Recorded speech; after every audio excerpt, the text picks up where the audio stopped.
board, this car is incredible. The new GT3 RS MR is the most exciting car with a Porsche badge to come along since the 911 ST, and I cannot wait to start seeing the lap times of this beast.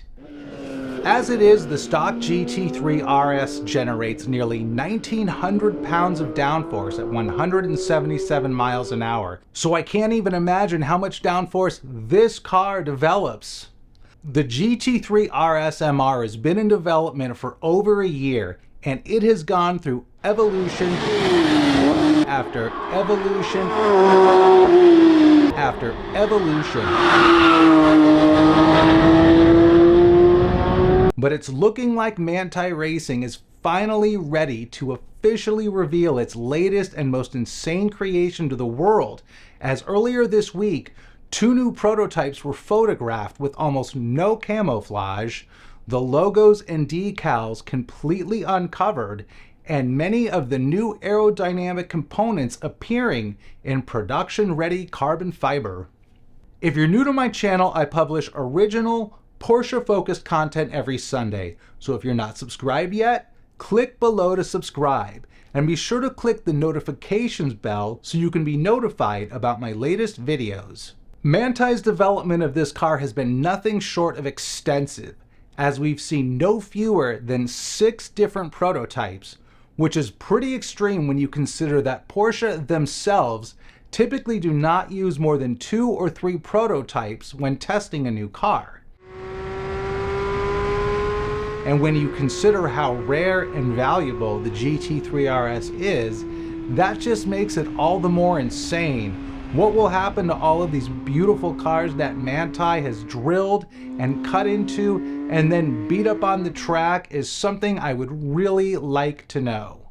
The latest prototypes show even further development of the already over-the-top aerodynamic components, which tells us that Manthey is definitely out to break records with this car. Up front, the new splitter has received additional tweaks from the last time we saw it, and when we compare it to the stock splitter on the GT3 RS, we can see just how much work Manthey has put into it. The center has been lifted to allow air to pass underneath the car, and the sides are lower to generate downforce. The outer edges expand into complex ridges on the top and bottom to control airflow around the bottom of the car, and 2 support rods help to stop heavy amounts of air pressure from pushing the splitter downward. The entire front fascia has been redesigned to accommodate the dive planes, the new splitter, and the deflector that takes the place of the front canard on the stock GT3 RS. This lower indentation is now gone, and the car looks better without it. This picture gives us a great view of the myriad of air veins that channel air underneath the car.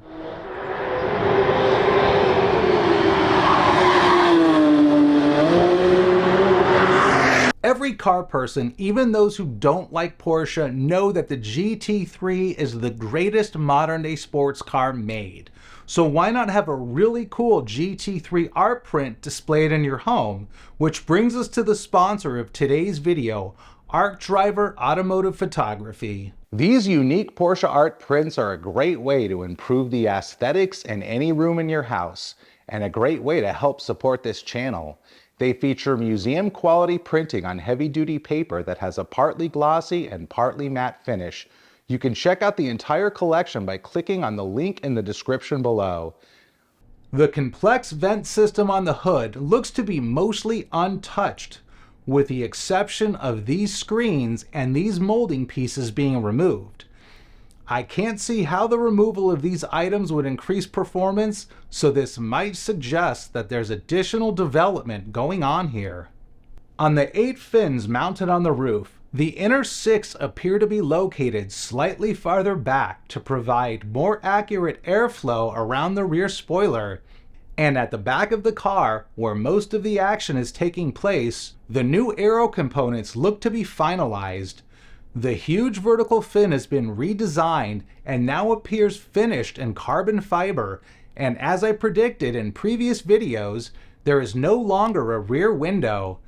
The removal of the rear window is most likely done for 2 reasons: to accommodate the horizontal fin and to make the vehicle lighter, as there is now a thin carbon fiber plate where the glass used to be.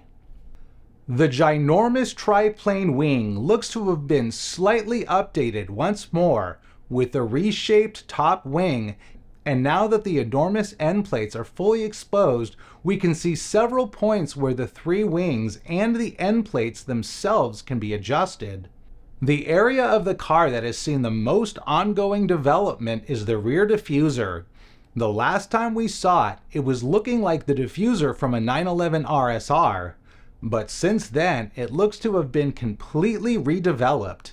The 6 fins go much deeper, there's now vents at the top of the main tray, and there are new layers and components added to the sides. The hardware and braces on the rear diffuser suggest that the diffuser might be adjustable.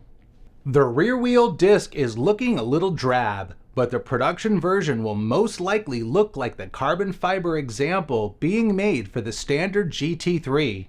I've been wondering if this car would remain street legal, and this photo showing the turn signal in use tells us that it will.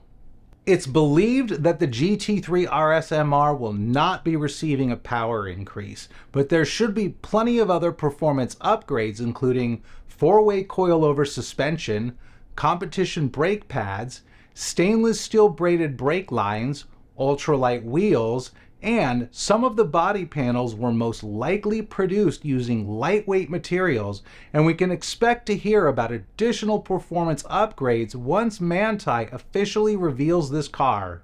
Now, some of you might be wondering what happened to Marty. Manthey Racing has a history of putting cartoon stickers of animals on their cars. Previous prototypes of the GT3 RS MR had a sticker hidden behind the front canard on the driver's side that many of my viewers said was Marty from the movie Madagascar wearing a helmet. I'm not seeing any decals hidden on either of the latest prototypes, but if anyone notices one, let me know.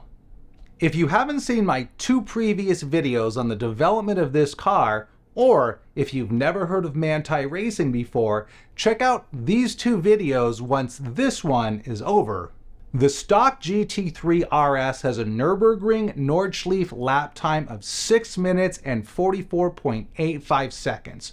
The current record holder is the Mercedes AMG 1 at 6 minutes and 35.18 seconds. So in order to reclaim the Nürburgring crown, Manthey needs to cut almost 10 seconds off the time of the stock GT3 RS, which would be a pretty significant accomplishment, but not an accomplishment outside the reach of Manthey Racing. Before the AMG 1 became the champion of Nürburgring lap times, that crown belonged to the Porsche GT2 RS MR, which was nearly 20 seconds faster than the stock GT2 RS, and Manthey achieved this huge gain with only minor modifications, as you can see when we compare the GT2 RS MR with the stock GT2 RS.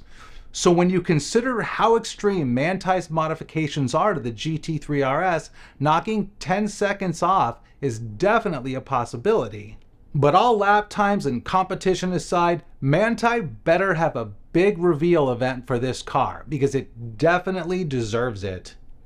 Now, if you're wondering what's going on with the upcoming GT3, I've got a video about that car premiering next Sunday, so be sure to subscribe to this channel so you don't miss it.